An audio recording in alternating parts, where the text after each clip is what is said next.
अगर आप property cell करने जा रहे हैं तो आपको capital gain loss, TDS, exemption, income tax की ये 3 प्रोविजन अट्रैक्ट होंगे। फ्रेंड्स ध्यान रखिए कि प्रॉपर्टी 2 तरीके की होती है, एक तो रेजिडेंशियल प्रॉपर्टी और एक other than residential property.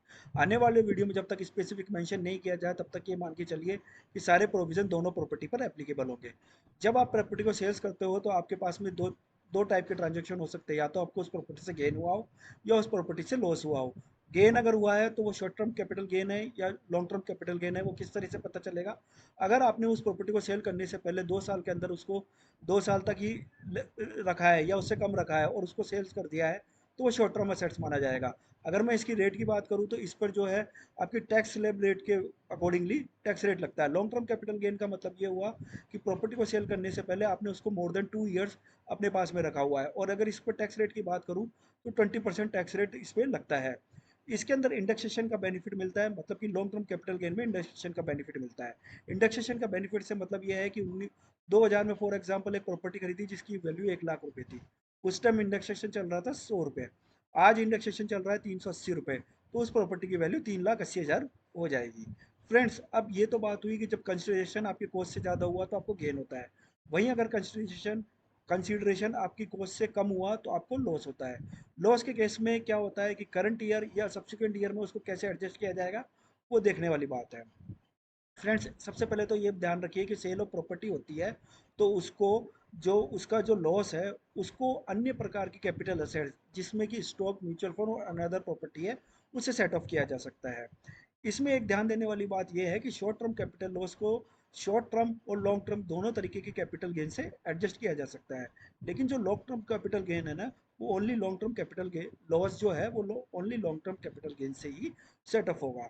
Set of against other income. Capital loss जो है ना वो किसी भी तरीके के अन्य सब्सिक्वेंट कैरी फॉरवर्ड होने पर अन्य किसी प्रकार की जो है इनकम से सेट ऑफ नहीं होगा। अब कैरी फॉरवर्ड का ध्यान रखते हैं कि जो ये लॉसेज है, अगर करंट ईयर जिस ईयर में लॉस हुआ उस ईयर में पूरा का पूरा एडजस्ट नहीं हो पा रहा है, उतनी इनकम किसी अन्य कैपिटल असेट्स में नहीं आ रही है, तो इसको कैरी फॉरवर्ड किया जा सकता है। कैरी फॉरवर्ड 8 ईयर तक किया जा सकता है।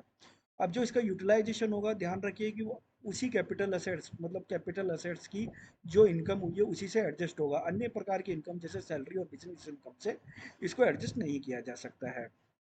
फ्रेंड्स बात करते हैं टीडीएस की। टीडीएस जो है वो रेसिपिएंट काटेगा ना कि सेलर।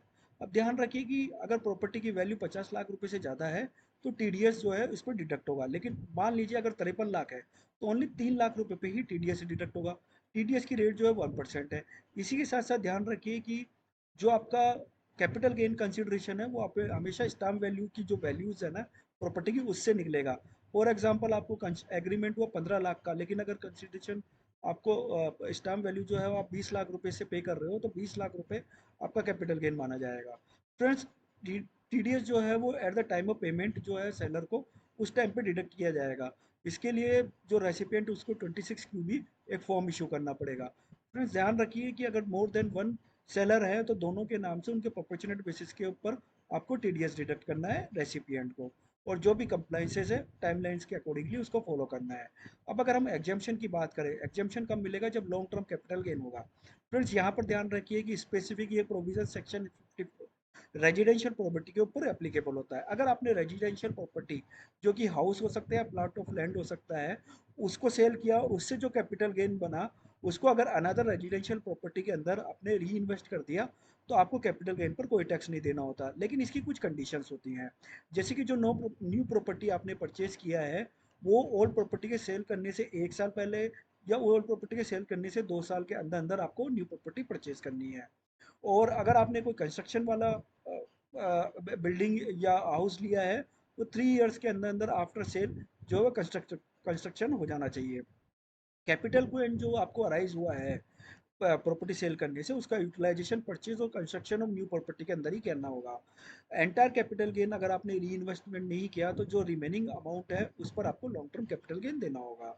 इसी के साथ साथ 54 EC बोलता है कि अगर आप प्रॉपर्टी में इन्वेस्ट नहीं करना चाहते और बॉन्ड में इन्वेस्टमेंट करना चाहते हैं तो आप 54 EC के थ्रू बॉन्ड में इन्वेस्टमेंट करके आप ये एग्जाम्पशन ले सकते हैं, जिसके अंदर बॉन्ड इशू किए जाते हैं नाई और REC के द्वारा, NHAI और REC के द्वारा 6 मंथ ऑफ द सेल्स में आपको ये इन्वेस्टमेंट करना होगा।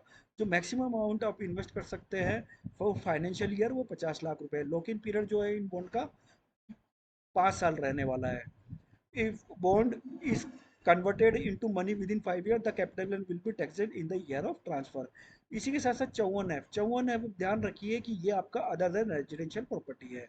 अगर आपने अदर देन रेजिडेंशियल प्रॉपर्टी को सेल्स किया है और आप री इन्वेस्ट करते हैं एक रेजिडेंशियल प्रॉपर्टी के अंदर, तब भी आपको क्लेम मिल जाएगा।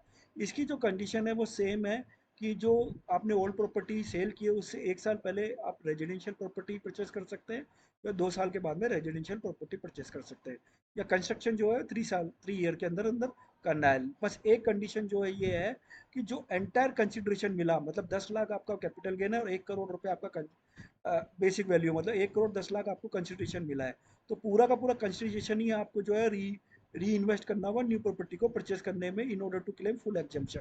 ऊपर वाले में क्या था कि जो रेजिडेंशियल प्रॉपर्टी सेल की रेजिडेंशियल प्रॉपर्टी अगर परचेस कर रहे हैं तो उस केस में क्या था कि ओनली कैपिटल गेन मतलब 10 लाख रुपये आपको री इन्वेस्ट करना था।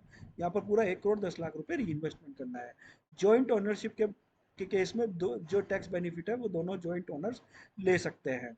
इंडेक्सेशन बेनिफिट मैंने जैसे बताया कि लॉन्ग टर्म के केस में इंडेक्सेशन बेनिफिट मिलता है। प्रॉपर्टी अगर परचेज की 2000 ईयर 2000 में 1 लाख की और इंडेक्सेशन था उसका 100 रुपया, अभी उसका इंडेक्सेशन 380 चल रहा है फॉर एग्जाम्पल, तो प्रॉपर्टी 3,80,000 की कॉस्ट मानी जाएगी। ये वीडियो था। वीडियो अगर अच्छा लगा तो लाइक शेयर सब्सक्राइब करें। टिल देन जय हिंद जय भारत, धन्यवाद।